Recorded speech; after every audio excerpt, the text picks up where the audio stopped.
So I'm so excited to be back and with you guys, even though really all I see is a green dot, but I'm here with you somehow. Today, we're going to talk about IBS, irritable bowel syndrome. It's a diagnosis given to so many people. So many people are affected by it. And what does it really mean? And if you're listening here and you're just like, do I have IBS? Maybe I have IBS, or I already know I have IBS. This episode is for you. People with IBS are constantly in pain. They're constantly in search of a bathroom. They're constantly uncomfortable. Their clothes are tight on them because they have bloating. And the worst part is that they're given this diagnosis of IBS and they're also told, well, there's really nothing I could do for you.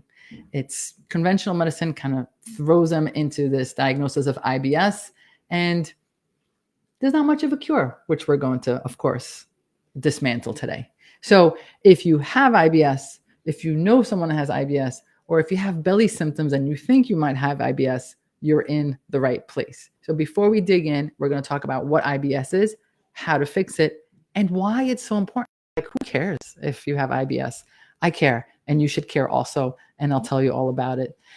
So before I go in, let me just tell you how to reach me, depending on what platform you're watching. So if you're watching us on Facebook, drop the word live. Let us know you're here, because it really makes our day when we see that our friends are listening. If you're watching us on replay, type in the word replay, because it lets us know that you're watching it too. Makes us feel great, because I am talking in an empty room and hoping that somebody's listening. So it's nice to hear.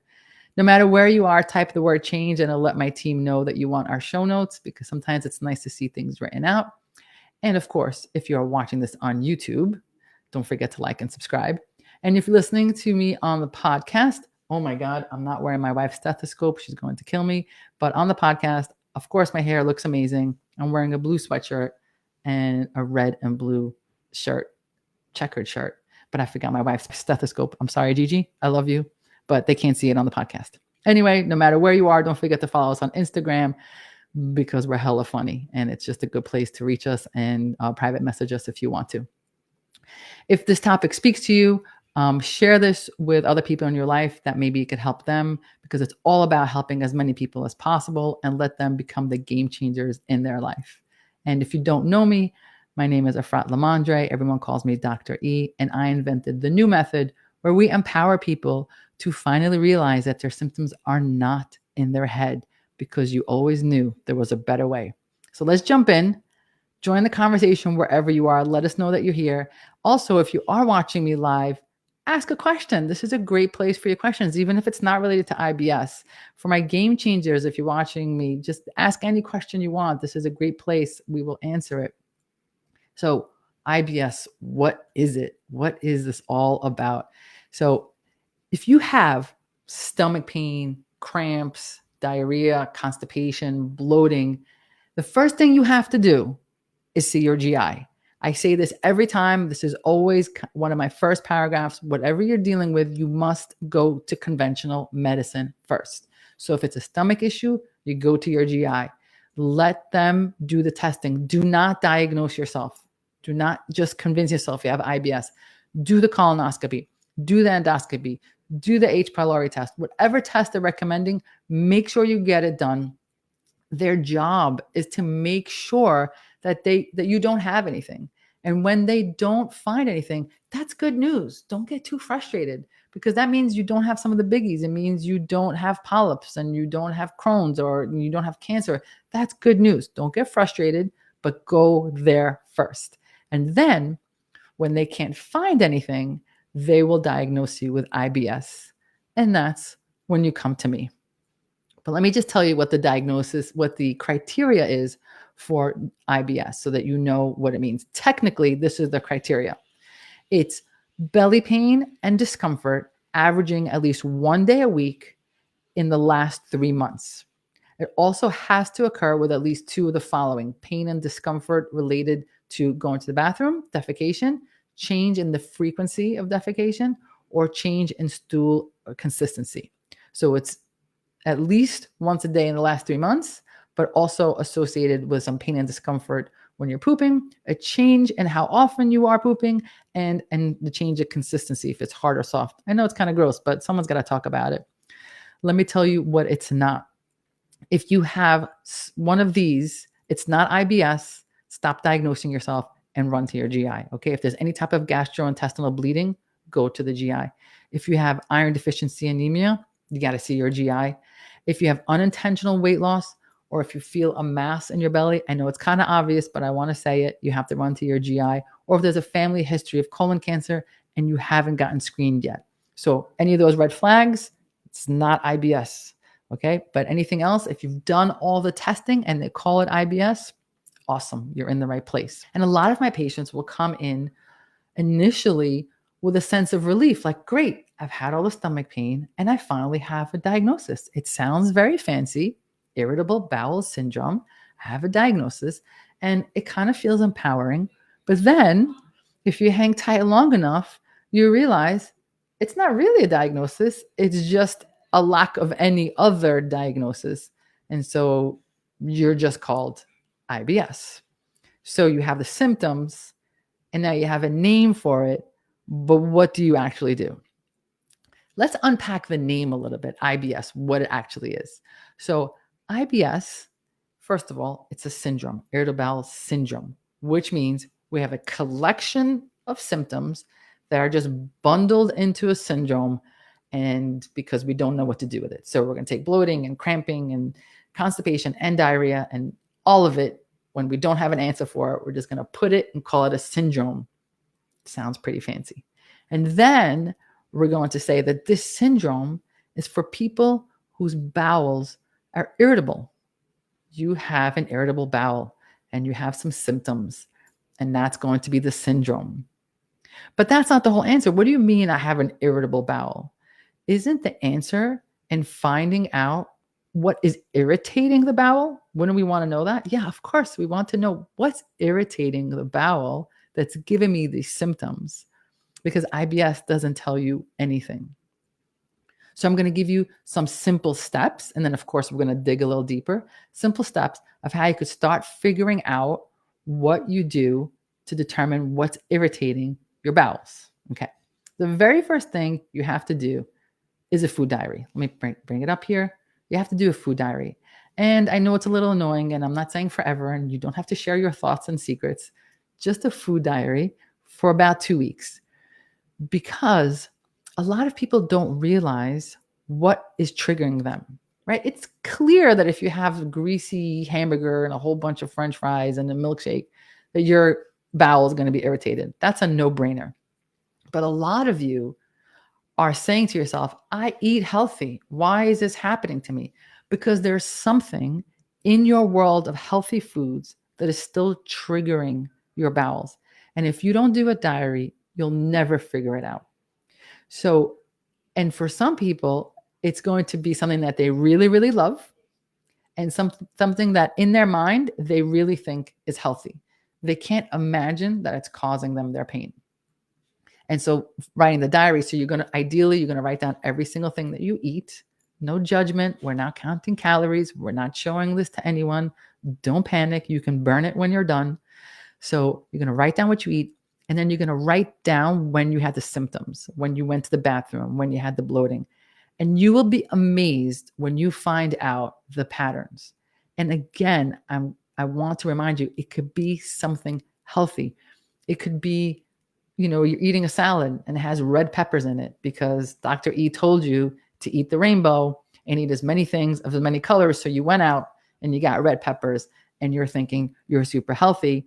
And it turns out that red peppers are irritating you. Until you start writing it, you won't even be able to grasp that it's something so healthy that can be doing it. So the diary really helps getting it together and trying to figure out what food or category of food could be causing it.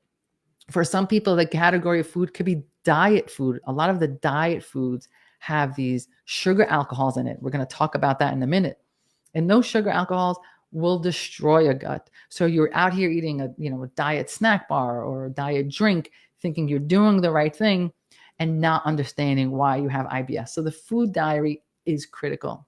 Now, some of you might say, everything on the food diary is irritating me. What do I do now? What do I do now? So there are special tests out there. I'm going to talk about those, but don't run to those tests. Even in my book, I talk about the fact, don't run for the testing first. The tests are there, And by the way, those tests are not food allergy testing. Food allergy testing is something called IgE. That's something that creates a histamine response. You can go to an allergist for that. That's not what we're talking about. These are food sensitivities for IgG. They're not covered by insurance. They're super expensive. I do use them sometimes. I use them with patients where we're really hitting a wall. But generally speaking, it's not where we need to go. What we start with is an elimination diet. You want a completely clean slate to see how you're feeling where you're not eating anything triggering. So in my practice, we use something called the Renew diet. Basically, we remove all grains. This is temporary. Nobody panic. Don't faint on me now. All grains, all sugar, all dairy, all legumes, most of the fruits except for berry, and we will remove starchy vegetables. And we start there. And if your symptoms completely go away while you're on this elimination diet, then you're in good shape. That means there was something in your world prior that was causing your irritable bowel syndrome. And then we have a method where we reintroduce each category one to see if any symptoms come back. And then you can figure out your own, like what you can and can't eat. It's amazing. It works perfectly. And it's the cheapest way to get to where you want to go. And you also feel amazing doing it. So we want to talk about, again, you can do the testing if you want to, but at the end of the day, a food diary and elimination diet is where you want to start. But those are the quick and easy way. Now we're going to get a little deeper because there are going to be some of you who are like, okay, I've tried both and it's still not there. So what's actually going on? What's actually at the core of IBS? At the core of irritable bowel syndrome is something called a microbiome. And if you don't know what a microbiome is yet, you're obviously not a fan. You haven't been watching my episodes and you need to get on it because I talk about it every week. So microbiome is basically an entire world living inside your belly full of bacteria, good bacteria, bad bacteria, and they have to be the right amount of bacteria and they have to be in harmony, not too much good, not too much bad. Everything has to be perfect. So this whole world that lives inside of you, this microbiome, is essential to how we survive. It's in charge. It balances our sugar. It balances our hormones. It balances our neurotransmitter. It is the center of the world for us. And when it's not balanced, it's going to cause havoc. And that havoc could look like IBS. Let's talk about one of the most common symptoms of IBS, which is bloating. Food baby. Yeah, anybody have that? You name your baby? Do you name your baby? Tell me if you do. Can you just tell me if you name it? I'm just going to look in the chat real quick and tell me if anyone's naming their baby. Okay. Oh, someone says to keep a food log. Okay, cool. If you name your baby, put it down here because it's really awesome. Okay, so I used to name my baby all the time, but I don't have food babies anymore. Anyway, I digress. So what is food baby? Food baby, which is such a common symptom of IBS, happens when your GI is full of air or gas, right? It feels tight. It feels painful. You can't close your pants. It's really uncomfortable. Here's the thing. Bloating and gas is actually not produced by you. It is completely produced by the bacteria that live inside of you. So if you have gas, bloating, distension, food baby, whatever you want to call it, all of that is the bacteria in your belly having a feast, having a party, and you're not invited. It's your body's reaction to the food that's causing. That's why elimination diet initially works, because you're removing the offending agents and that, so that your microbiome isn't so agitated. But like I said earlier, some people will say, I've removed everything and I still get bloated. Why is that happening? And then you have to consider something called SIBO, which stands for small intestinal bowel overgrowth. And that's basically, remember I said you're supposed to have good bacteria, bad bacteria, and they're supposed to be like all in line. If you have too much bacteria, small intestinal bacterial overgrowth, too much, now when you eat your food and the bacteria starts to consume it, it just produces gas. And that's going to produce bloating no matter what you eat. You're going to be one of those people who are like, it really doesn't, I'm eating air and ice and I'm still bloated. And that happens. So consider SIBO as diagnosis. You diagnose it with a breath test. You basically drink a liquid that the bacteria loves to eat, and then you breathe into a bag, and it's tested for hydrogen or methane because that's the gas that the bacteria produce. And if it's positive, you have SIBO. And in this particular case, the primary way to manage it is antibiotics. If you are suffering this much and you have SIBO, you will need antibiotics because you're going to want to balance this good and bad bacteria. But the point is, you can be someone who's diagnosed with IBS, who has this constant bloating, when in fact, what we're dealing with is a microbiome issue. It's not an irritable bowel syndrome. It's a microbiome issue. Now, speaking of antibiotics, yes, there are times we need it, like in SIBO, but there's more times when we don't need it. The overuse of antibiotics in this country is out of control and will cause the symptoms of IBS. So if you're one of those people who every time you have like a sniffle for one day and you're like, let me go to the urgent care, let me go to my primary because I want antibiotics to nip it in the bud, stop it. Just stop it. Don't do that. Because first of all, it's not helping your cold at all because your cold is a virus. So stop it. You're not nipping it in the bud. Stop that too. And what you're doing is causing havoc to your microbiome. So you think you're doing something for your cold, which you're not, but you are destroying your belly. So if SIBO is having too much bacteria, people who keep taking antibiotics are destroying the good bacteria inside their belly. And then they're going to be like, I don't know why I have IBS. I don't know why everything I eat makes me sensitive. It's because you've destroyed the bacteria inside your belly. So super important. Don't take antibiotics when you don't need it because they go in and they just kill everything in its path, including the good bacteria, some fungus, some yeast, things that we really need in there. So get rid of that. While we're on the topic of things not to take, please don't take antacid drugs or acid blocking drugs. It totally messes with your microbiome. Why? It's an anti-acid, which means it brings your pH down in your belly. You bring the pH down in the belly, certain bacteria can't survive and other bacteria thrive. You've changed the environment in this ecosystem with this antacid, and then brand new bacteria are going to come up and the ones that you need are going to calm down. So you're out here thinking, well, I have reflux, no big deal. I'll take an antacid. Great. Your reflux is gone, but so is a whole bunch of bacteria you need, and you've just created a breeding ground for bad bacteria.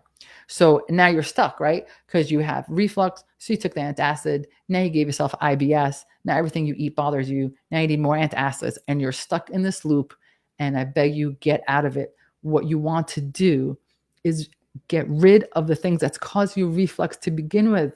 Get rid of the junk food so that you don't need the antacids because you're going to be stuck in a crazy loop, and it's super hard to get out of that one. Lactose intolerance, I want to talk about that for a second because that's in the spectrum of IBS, okay? Lactose intolerance, this is how it works. When you eat lactose, when you eat dairy and you have lactose, right, then you have an enzyme called lactase. Lactase eats the lactose, all is good with the world, the sugar goes in your system, everything is fine. But for some of us, we don't have enough lactase. And that means we eat some dairy and the lactase doesn't consume it. So the dairy, the lactose, goes into the large intestine, unconsumed, undigested. And the bacteria in the large intestine are like, oh yeah, time for a party. And you already know all the symptoms that accompany that. It's a mess. Now, lactose intolerance is on a spectrum. So some people, they can't have any bit of dairy because they don't have lactase. So they have a little bit and they're off to the bathroom. And some people are like, well, I can have a little bit of milk in my coffee, but I can't really eat a cheesecake. Or yesterday I was fine with ice cream, but today for some reason the milkshake really bothered me. Because when you're on the spectrum of lactose intolerance, you can have a little bit of lactase that gets you going for a little bit of milk, but as soon as you have more, it sets you off. So it could be confusing because why some days better than others, but the answer is because you can only tolerate so much. But the reason I bring this up here is because, again, this could be classified as IBS. Oh, you're just a little sensitive to dairy sometimes. It's not IBS. It's a microbiome issue. It's the fact that your lactose is going in and being digested by the bacteria in the large intestine, causing havoc. Understanding your microbiome is going to give you the understanding you need for this IBS. Super important. Another thing that operates the same way that we eat a lot is sugar alcohols. So xylitol, mannitol, sorbitol, the things that make your diet food sweet. They pretty much do the same thing to your body that I just described with lactose. When you eat regular sugar, and I'm not saying we should eat it, but when you eat regular sugar, it gets absorbed in the small intestine and processed, and everything is fine. When you have these sugar-free sweeteners, they don't get digested in the small bowel. They go to the large intestine, and then again, bacteria have a great party with them, and you'll have gas and diarrhea and bloating and all that fun stuff. And again, it's a spectrum. Sometimes you can have a little bit, but when you eat too much, it sends you into the stratosphere. So understanding all these things that I'm saying is understanding that, yeah, IBS is just a collection of symptoms. It's not really a diagnosis. What we need to do is understand what are the offending agents that are causing our bowel to be irritable, and what's happening in a microbiome. What is it that we need to repair? Because if we understand those two things, then we understand how to fix IBS. IBS, if you really want to understand it, is understanding how to repair your microbiome. And before I tell you how to repair it, I need to answer this question. What's the big deal? So I have IBS, so I'm bloated a little bit. Like, who cares, lady? Like, why are you even spending a whole episode on it? Like, big deal. It's a big deal. It just shows you haven't been paying attention to any of my last episodes, and shame on you. Just kidding, no shame game, but go back and listen. It's a big deal because inflammation doesn't stop at the belly. We're so used to like separating our body parts, right? The GI is in charge of belly, and the derm is in charge of skin, and the kidney doc is in charge of the kidneys, and like none of it is connected. Yeah, it's all connected, and we forget that because everything's so specialized. But if your belly is irritated, your whole system will be irritated, which means if you have eczema, psoriasis, a skin issue, it'll flare up. If you have joint pain, any type of autoimmune issues, it will flare up. If you are prone to brain fog, your brain fog will get worse. So fixing your belly is also going to fix your system. It is all connected. So it's super important that we fix the belly. For whatever else you're dealing with in your system, you have to fix it. So now the question is, great, now I know IBS is a microbiome issue. Now I know why it's important, because if I don't fix it, I'm going to feel like ish. But now the question is, how do we treat it? So we treat it with, obviously, elimination is big. You have to do the elimination diet. You have to get rid of the offending agent. But then we have to repair the belly.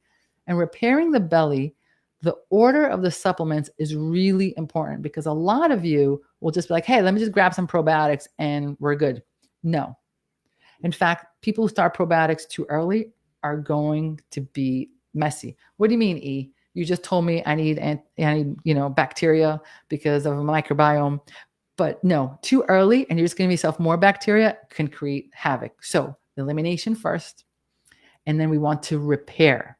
And we repair that with collagen, short-chain fatty acids, digestive enzymes, and we go slow based on your tolerance. Some people can tolerate them all at once. Some people need to go 1 week at a time with each. Each person's different. And then when you feel repaired and you don't have as many flare-ups and you figure out what your triggers are and all is right with the world, that's when you add the probiotics to help things along, to help continue that balance. So I know it's a lot. It's a little bit longer than usual, but I'm hoping you understand now that IBS just tells you you have nothing else to worry about, but we don't know what to do. And that's okay. Always go to the GI first, but recognize that we're talking about as a microbiome. We have to fix that microbiome with elimination and supplements. And of course, if this gets confusing and you want to work with us, you can reach us at the New Method on just about every platform, except, of course, Twitter. I say it every week because I talk too much for Twitter. I can't do it.